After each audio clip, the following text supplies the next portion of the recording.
Welcome back to the deep dive. You've sent us some really interesting material this time. Yeah, it's definitely got us thinking. We're diving into something that feels, well, almost backwards in today's world, doesn't it?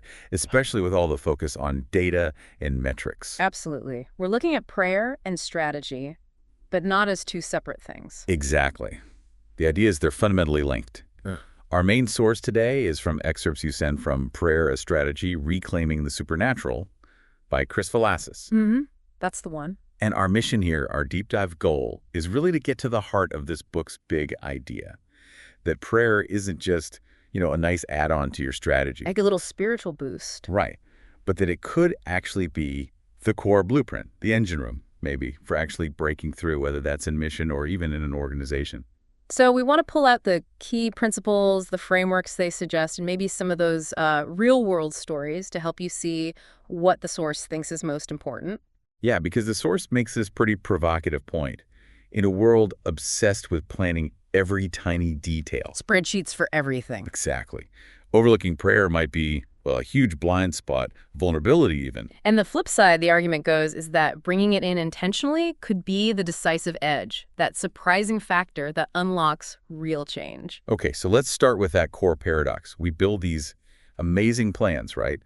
SWOT analyses, Gantt charts, data-driven decisions, the whole 9 yards. All the business school stuff. Totally. But sometimes you still feel stuck, like you hit a wall and that transformation you're aiming for just doesn't happen. Right. And the source asks, what if the missing piece isn't tweaking the plan again? What if it's about a whole different posture? A posture. How do they define that? They call it a posture of divine partnership through prayer. It really pushes against just, praying quickly before a meeting or only when things are desperate. The last resort prayer? Exactly. Instead, it's about reclaiming prayer as the actual blueprint, letting it shape everything, decisions, new projects, even how leaders lead from the very start. Okay, so it's not strategy plus prayer. No? It's prayer as strategy. That feels like a big shift. It is. The source calls it a radical reversal. It's moving away from, okay, God, here are our brilliant plans, please bless them, towards asking, okay, what are your plans here? How do we align what we're doing with that? Precisely. It's about intentionally inviting the spirit to, steer the ship strategically. Now, the author seems clear this isn't about throwing out planning altogether, right? It's not just wishful thinking. Not at all. It's presented as a rigorous strategic imperative. The claim, and it's a bold one, is that this kind of prayer can offer insights, perspectives that actually outpace even the most sophisticated analytics. Outpace the analytics. Wow, how do they back that up? Well, they look back, way back, into the Bible, suggesting there's this ancient blueprint where prayer was always the engine of strategic breakthrough. Okay, so give us some examples. What are they pulling out? They frame familiar stories really differently. Take Abraham arguing with God over Sodom, Genesis 18. Right. I usually think of that as, pleading for mercy. But the source sees it as bold relational negotiation. Abraham's engaging God. He's pushing boundaries based on their relationship. It's presented as prayer having real influence, a kind of tactical potency. Tactical potency. Yeah. Like a weapon in your strategy. In a sense, yeah. Or Moses at the tent of meeting in Exodus 33. That regular time wasn't just personal devotion. The argument is it was shaping national policy and guide institutional life. Big decisions flowed from that encounter. And the famous one, Moses holding his arms up during the battle at Rephidim. Exodus 17, they frame that as sustained engagement. And importantly, a community-centered strategy. Remember, Aaron and Hur had to hold his arms up. Right, he couldn't do it alone. Exactly. So victory on the ground was directly tied to that sustained, supported prayer. It wasn't passive waiting. It was active spiritual engagement. Okay, that makes sense. What about David? The Psalms, those feel so personal. They do, but the source reads them as almost strategic briefings. Think about it. David's often assessing his situation, his enemies, that's intelligence gathering. He's calling on God's power, divine armies, that's resource mobilization. And he's reminding himself and others of God's faithfulness, that's a morale catalyst. So his prayers were part of his leadership toolkit, basically. That's the perspective. They weren't just emotional outlets. They were integrated into his strategy for survival and leadership. That really changes how you might read them. And Nehemiah, he's the ultimate project manager, right? Building the wall. He is, but look closer. Before he even asks the king for permission, before his famous nighttime inspection of the walls in Nehemiah 1 and 2, What was he doing? weeping, fasting, praying for days. The source argues his prayer was the engine that powers his strategy. That site survey, it wasn't just checking the damage, it integrated reconnaissance and intercession, looking and listening to God at the same time. Wow. Prayer integrated into a site survey. That's definitely not standard project management. It's not, but it fits this paradigm. And then, of course, there's Jesus, his retreats, praying alone. Mark 1, Luke 5. Yeah. The source doesn't see that as escape. They call them strategy sessions with the Father, the launch pad for every ministry decision. He prayed all night before choosing the 12 apostles.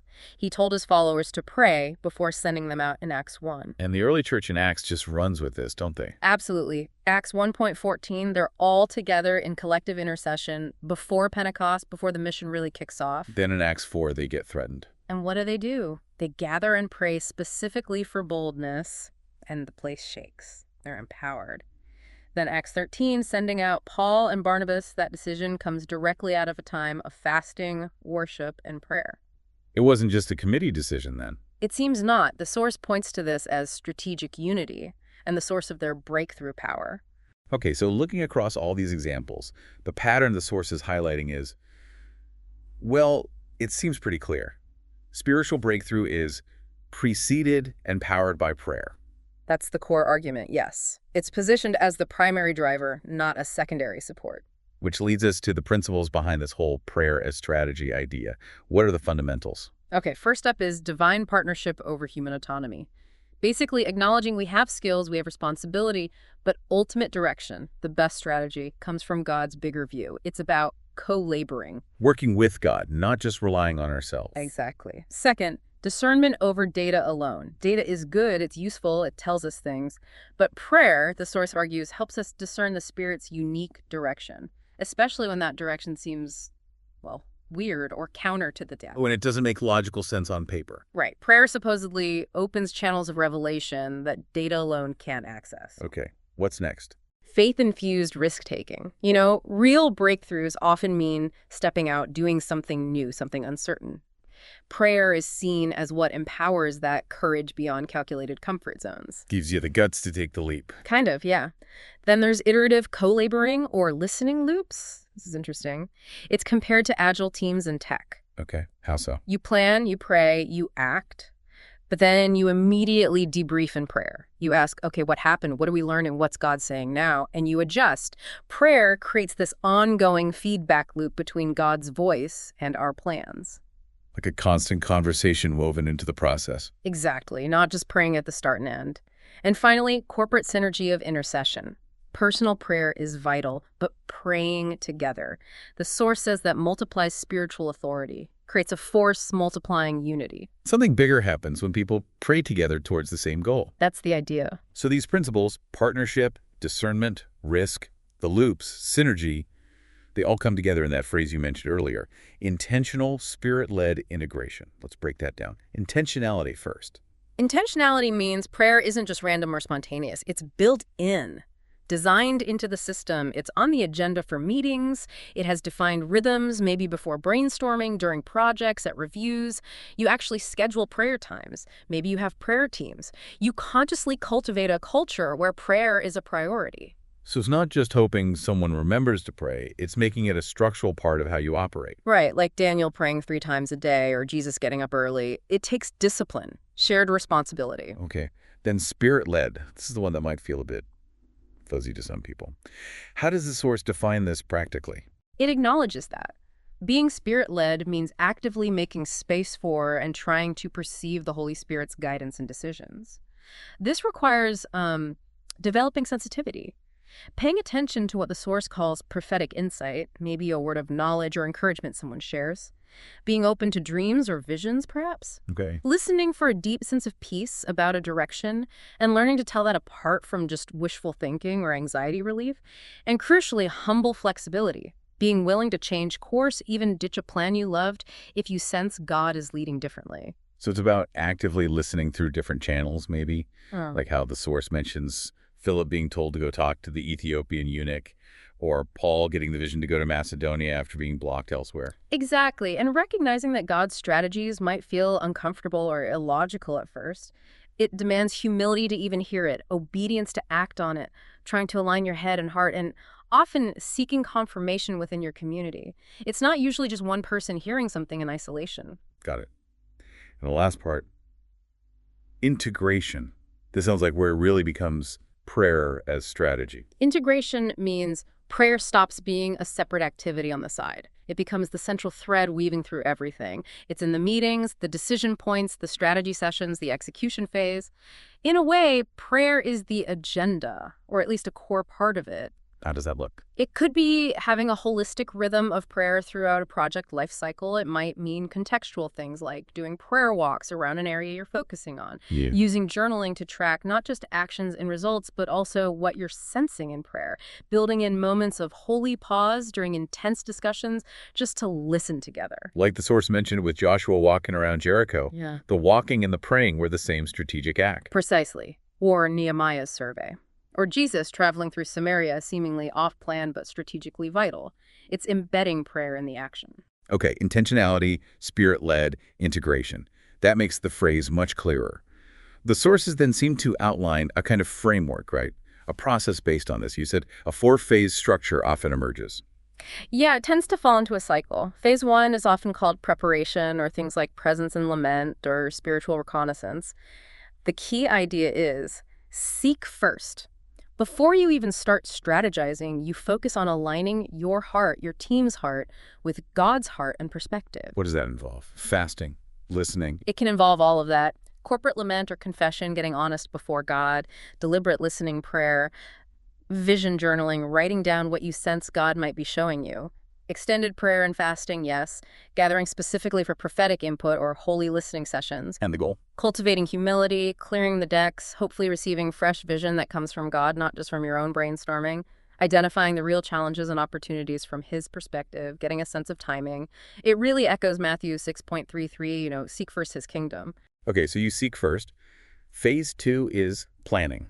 This is where you actually plan with God. Right. Now you start drafting the goals, the timelines, figuring out resources, assessing risks, but you weave prayer into that process. How? Praying over the spreadsheet? Maybe, but also things like scripture-infused mapping, literally looking at your plans through the lens of relevant biblical principles, holding communal listening sessions during planning meetings, journaling specific strategic questions and the answers or ideas you feel you receive, maybe even having peers review plans from a spiritual prophetic perspective, using scripture-anchored checklists to evaluate if the plan aligns. So it's really co-creating the plan with divine input, not just asking for a blessing afterwards. That's the core difference. The hoped-for outcome is strategies that reflect God's priorities, plans that feel like they have heavenly backing, deeper confidence, and built-in adaptability because you're still listening. Think James 1.5, ask God for wisdom, or Proverbs 16.3, commit your work to the Lord. Makes sense. Phase 3, execution. You've planned with God. Now you execute independence. This is where prayer becomes part of the daily grind, not just up front. It's prayer-empowered action.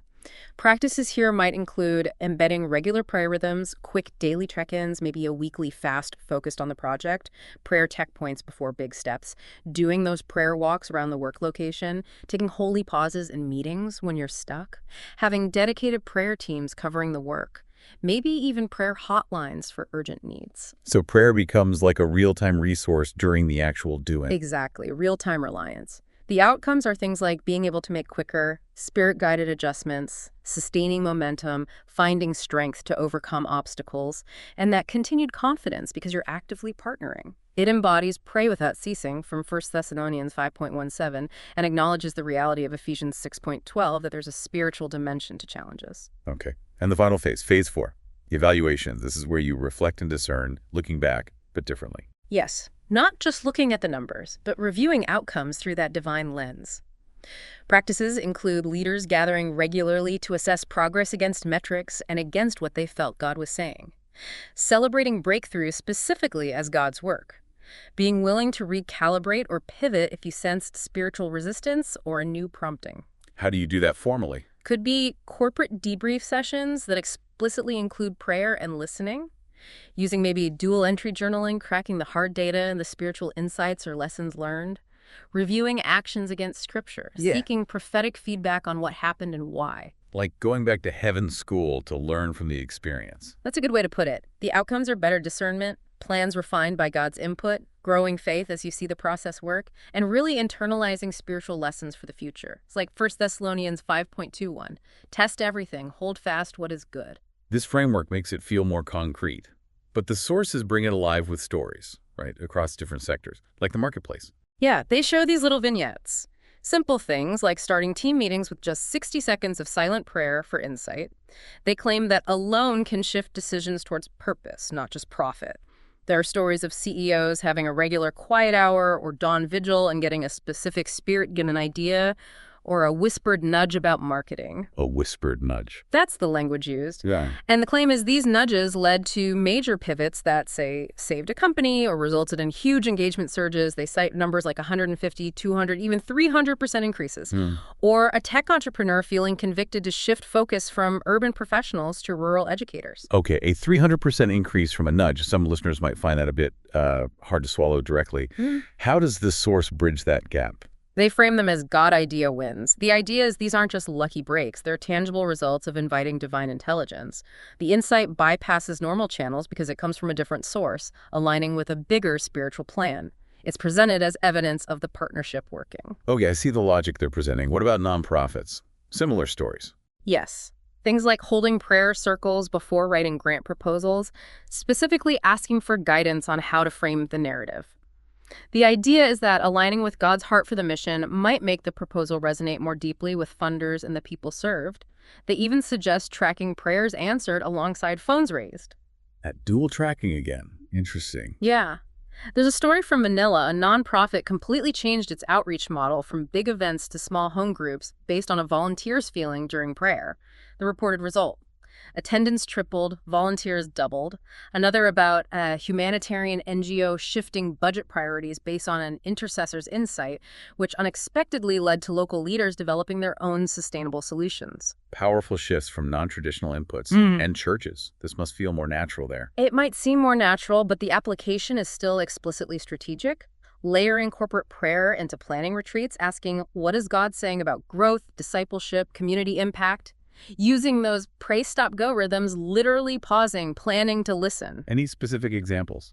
Sure. A pastor having a midnight vigil and getting a vision for a new outreach that led to reported increases of 40% to 300% in engagement. A church planting team changing strategy after discerning a specific cultural wound about religion in their target area. A community church using 5-minute prayer stops and seeing reported local impacts like lower school absenteeism nearby and better police relations.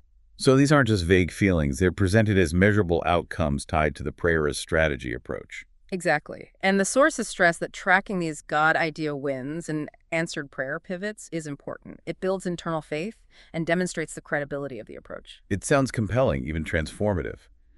But there must be pushback, right? Skepticism. How do the sources handle objections, like prayer is passive, just sitting around waiting? They tackle that directly. The counter is that this kind of prayer is intensely active. It's the most active form of listening and risk-taking. It involves divine dialogue, disciplined listening, bold faith to act, and taking strategic risks based on that listening. It's work. Okay. But the big one, we can't measure it in a world run by KPIs and ROI. They acknowledge that. Not everything fits a standard metric. But they argue, you can measure things differently. You can track specific answered prayers. You can document fresh insights that came via prayer. You can measure unity indicators or vision clarity before and after prayer, collect qualitative testimonies, track organizational morale, note the prayer milestones and prayer-prompted pivots. So expand the definition of what counts as a measurable result. Precisely. They suggest building internal libraries of these answered prayer pivots. Using dual metrics, keep your quantitative data, but add this qualitative spiritual data layer alongside it. That dual metric idea feels practical. What about the spiritual part? For teams with diverse beliefs, it's just for spiritual people or not everyone's spiritual. Yeah, that's a real concern. The sources suggest framing it accessibly. Talk about prayer as strategy, as a listening discipline, as strategic alignment with purpose, or even just as a valuable reflective pause to surface new ideas. So decouple it slightly from overtly religious language if needed. Potentially. The argument is this framing democratizes its practice.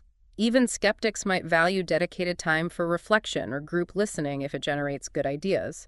The point is, everyone can participate in the process of listening and discerning, even if they interpret the source of insight differently. So the structure itself has value. That seems to be part of the argument, yes.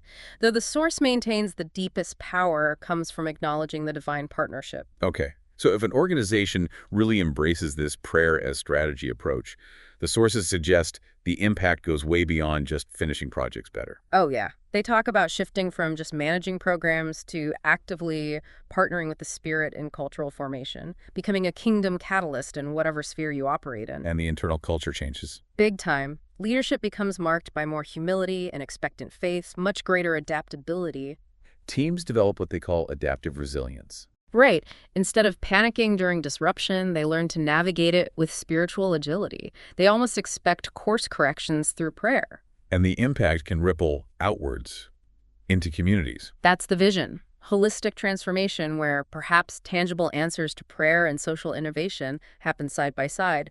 Cities, campuses, boardrooms becoming places of divine encounter. There's also talk about engaging the spiritual battlefield more directly, Ephesians 6. Yes. Prayer isn't just seen as defensive, but as an offensive tool for dismantling spiritual obstacles or strongholds that hinder progress. And the claim is that sustainable movements, the ones that really last, are always rooted in this deep foundation of prayer. And finally, this can actually build cultural credibility. The idea is when people outside the faith community see tangible, positive results that seem beyond just human explanation, linked to prayerful leadership, it builds respect. Faith communities are seen as genuine partners in improving society. So it all comes back to that central theme. Prayer isn't the optional extra. No, it's the heartbeat of every lasting breakthrough, the cornerstone, an ancient supernatural blueprint that's still available. That fusion, again, divine wisdom, God's initiative, guiding and empowering our human action and responsibility. Perfectly summed up in verses like Psalm 127.1. Unless the Lord builds the house, the builders labor in vain. Or Proverbs 19.21, many are the plans in a person's heart, but it is the Lord's purpose that prevails. Wow.